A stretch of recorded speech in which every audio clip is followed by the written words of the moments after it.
रोहित पवारांकडून मुख्यमंत्री देवेंद्र फडणवीसांची भेट, अजितदादांच्या अपघात प्रकरणी गुन्हा दाखल करण्यासंदर्भात चर्चा, तांत्रिक अडचणींबाबत पोलिसांकडून माहिती घेणार असं मुख्यमंत्र्यांनी आश्वासन दिल्याची रोहित पवारांची माहिती। अजित पवारांच्या विमान अपघात प्रकरणी रोहित पवारांकडून राज ठाकरेंसोबत चर्चा, दादांना न्याय मिळवून देण्यासाठी प्रयत्न करेन, राज ठाकरेंनी सांगितलं। रोहित पवारांची माहिती। अजितदादा धोक्यानं गेले की धोक्यानं सरकार FIRला का घाबरतंय, काही काळवेर आहे का, राज ठाकरेंकडून शंका व्यक्त। तर सुनेत्रा पवारांनी याबाबत बोललं पाहिजे, राज ठाकरेंचा सल्ला। अजितदादांना कंट्रोल करता येत नव्हतं, पण काकींना करता येईल हा भ्रम। कोणीतरी नेता काकींच्या खांद्यावर हात ठेवतो, त्यांना ओढतो। स्टेजवर असताना नीट वागा, महाराष्ट्र तुम्हाला बघतोय, रोहित पवारांनी नेत्यांना सुनावलं। रोहित पवारांकडून चिचोरे धंदे अपघात प्रकरणाला राजकीय झालर देण्याचा प्रयत्न, अनिल पाटलांची रोहित पवारांवर सडकून टीका। तर हा कटाटोप अपघाताच्या तपासासाठी की विलिनीकरणासाठी, सुनील शेळकेंचा रोहित पवारांना बोचरा सवाल। जुनं दळण दळत बसायची यांची सवय, हिंदी सक्तीचा अहवाल स्वीकारला पण अंमलबजावणी केली नाही, उद्धव ठाकरेंचं मुख्यमंत्री फडणवीसांना प्रत्युत्तर।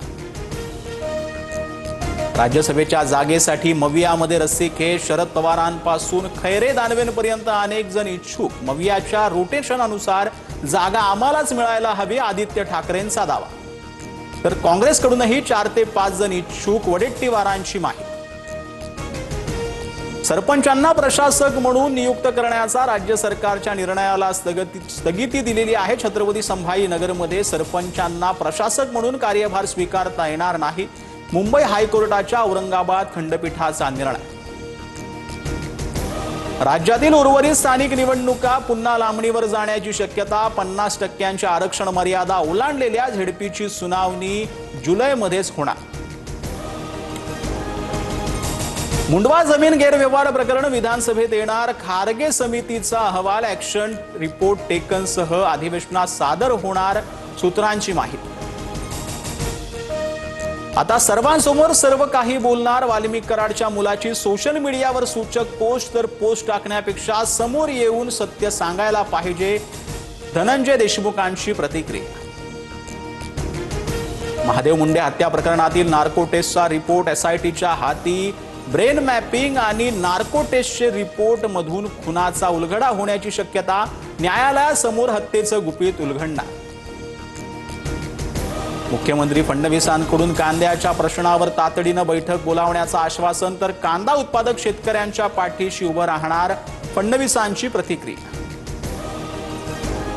नागपूर 12वी पेपर फुटी प्रकरणामध्ये आतापर्यंत 8 आरोपी अटकेत, तर फरार आरोपींचा शोध सुरू। रसायनशास्त्र, भौतिकशास्त्राचा गणिताचा पेपर व्हॉट्सअपवरती ग्रुपवरती फुटल्याची माहिती, आरोपींचा डिलीट चॅटमध्ये गणिताचा पेपर पाठवल्याचं समोर। होळी सणानिमित्त मध्य रेल्वेकडून 6 अतिरिक्त विशेष रेल्वे चालवण्याचा निर्णय, पनवेल, रत्नागिरी आणि दिवा चिपळूण दरम्यान विशेष गाड्या धावणार, प्रवाशांची वाढती गर्दी आणि गैरसोय टाळण्यासाठी पुढाकार।